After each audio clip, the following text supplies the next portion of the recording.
সদ্য সমাপ্ত হয়েছে রাজ্যের বিধানসভা নির্বাচন, যেখানে বিপুল ভোটে জয়লাভ করে দ্বিতীয়বারের জন্য ক্ষমতায় এসেছে তৃণমূল কংগ্রেস। এখন সবারই চোখ 2024 সালের লোকসভা নির্বাচনের দিকে। 2021 বিধানসভা নির্বাচনে লড়তে চেয়েছিল অখিল ভারতীয় হিন্দু মহাসভার নেতৃত্ব, কিন্তু বিভিন্ন কারণে তা হয়ে ওঠেনি। এবার 2024 কথা মাথায় রেখে এখন থেকেই ঘর গোছাতে চাইছে হিন্দু মহাসভার নেতৃত্ব।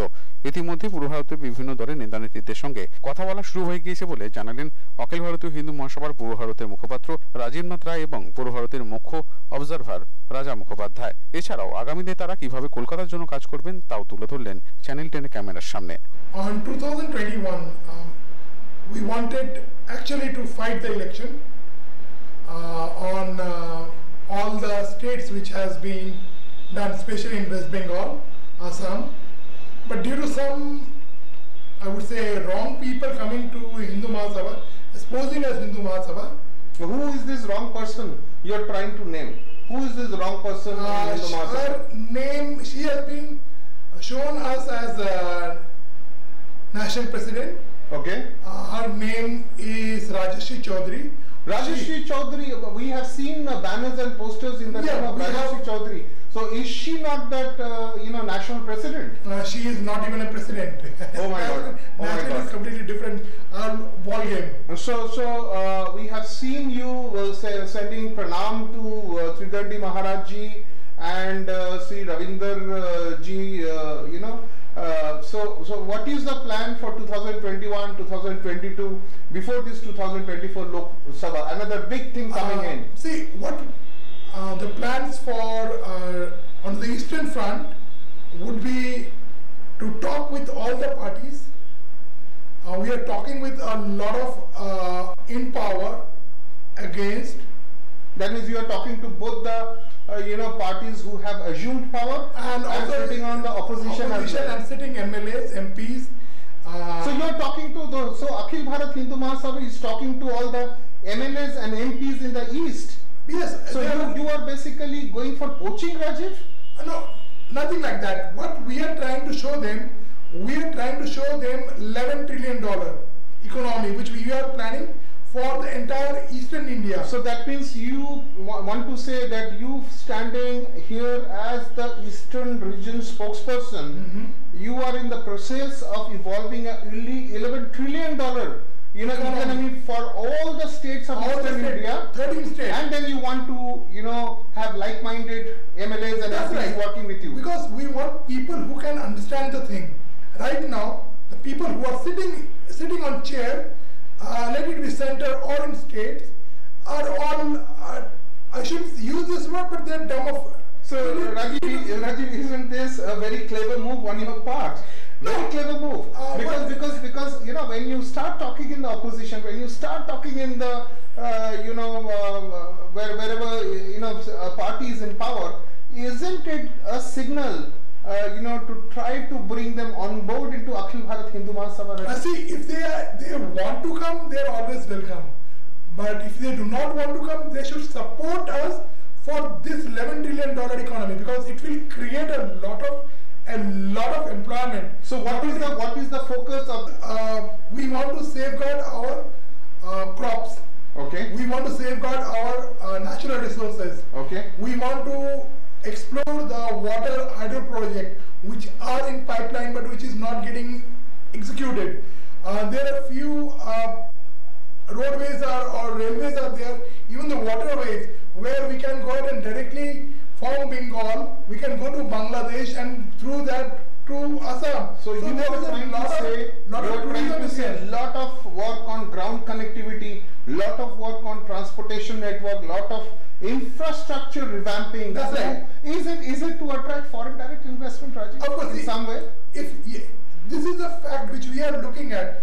We want on PPP format. So will this be approved by your national committee? What if they reject that? See, in Hindu Mahasabha, whoever is sitting on the top, they are all stalwarts. They are all stalwarts. That we were hearing on channel 10, and he says that we want to basically have a $11 trillion economy. देखिए बात ये है कि राजीवनाथ राय बहुत ही एक educated और sharp mind वाला बंदा है।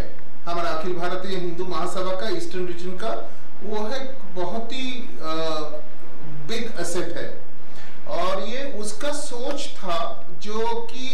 ईस्टर्न कॉरिडोर यूज करके एक फॉरेन डायरेक्ट इन्वेस्टमेंट का थ्रस्ट दे।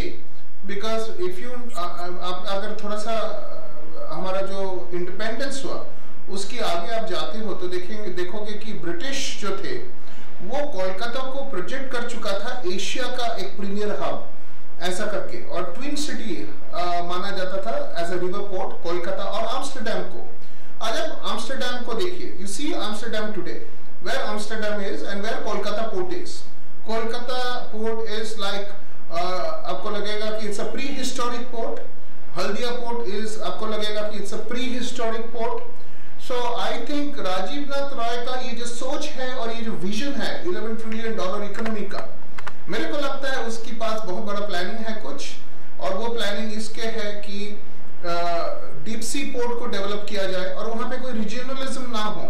उड़ीसा को बेनिफिट मिले, त्रिपुरा को बेनिफिट मिले, असम को बेनिफिट मिले, मेघालय को बेनिफिट मिले, वेस्ट बंगाल को बेनिफिट मिले।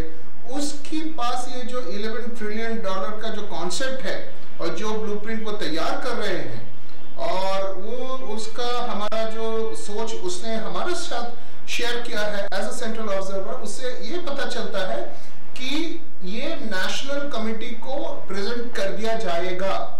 अभी देखना पड़ेगा कि नेशनल कमिटी इसको किस प्रकार ग्रुप इसको इंप्लीमेंट करे, क्योंकि ये तो सच ही है कि जियोपॉलिटिकल जो पोजीशनिंग है कोलकाता और वेस्ट बंगाल का, ये अगले दिन जाके एक ईस्टर्न एशिया का पावर हब, इंडस्ट्रियल हब और जियो स्ट्रेटेजिकल हब होने जा रहा है। और ये जो 8 नॉर्थ ईस्टर्न स्टेट्स है, इनका ये एक माउथ है। ये जो कोलकाता है, कोलकाता पोर्ट है, ये एक माउथ है। तो ये तो सही है कि हमको कोलकाता पोर्ट, हल्दिया पोर्ट, उड़ीसा का जितना भी पोर्ट है, कोस्ट लाइन है, उड़ीसा कोस्ट लाइन है, पूरा ईस्टर्न रीजन में, इनको बूस्ट करना है इंटरनेशनल लेवल तक, ताकि हमारा जो नॉर्थ ईस्टर्न रीजन का भाई और बहन है, उनका जो ट्रेड है, उनका जो तमन्ना है, उनका जो ग्लोबल आउटरीच है, उसको सही तरीका से हम साकार कर सके। So making their dreams come true. Any further questions? देखिए, बात यह है कि हम लोग ईस्टर्न रीजन में है, तो ईस्टर्न रीजन का तो सोचेंगे पहले, और ईस्टर्न रीजन को सोचेंगे तो यहाँ का जो हमारा युवा है और यहाँ का जो युवा पीढ़ी है और स्पेशली जो विमेन है, उनको हम बढ़ा देंगे।